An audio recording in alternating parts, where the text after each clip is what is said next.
You know, you say the goodbye and you try to be all brave, and then you go home. And I was waiting, and I kept waiting for like the phone call. You know, is she gonna call tonight? Is she not gonna call tonight? Is she, you know, in her bed? All the things that a mother feels. And then the phone call came about 10 o'clock.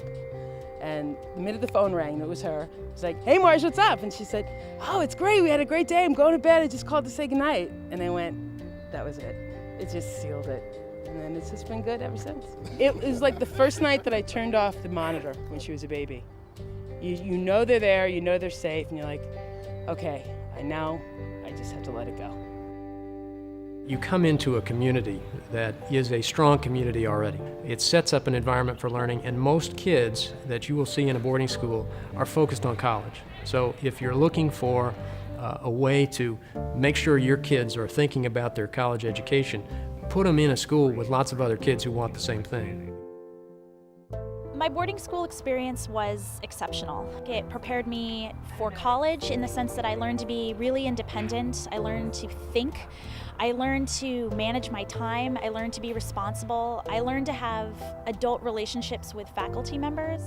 Well, I have this student named Carly, and I've known her since she was a freshman. She's a junior now. She was my advisee, she was in my dorm, she worked with me in soccer. And starting last year, she got really involved in the science, and now she's teaching other girls about science. There was a kid named Jeff, and he was on our summer trip. We split up into little groups and we're out prospecting for fossils.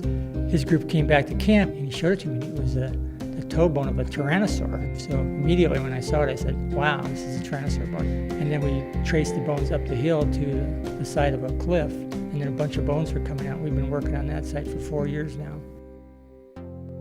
One of the most important things about the boarding school experience that held true with our daughter was going from a girl to a self-confident young woman in those 4 years. The maturity factor is just an incredible gift. When you grow up in a small town like I did, my father was looking at opportunities and said, why don't you look at boarding schools? So I looked at 7 or 8 boarding schools, some up north, some south of here.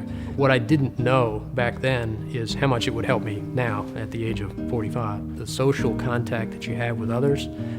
I'm still calling on some of my classmates from boarding school just to bounce ideas off of them or to engage in business with them. So those are relationships that I'll cherish for the rest of my life.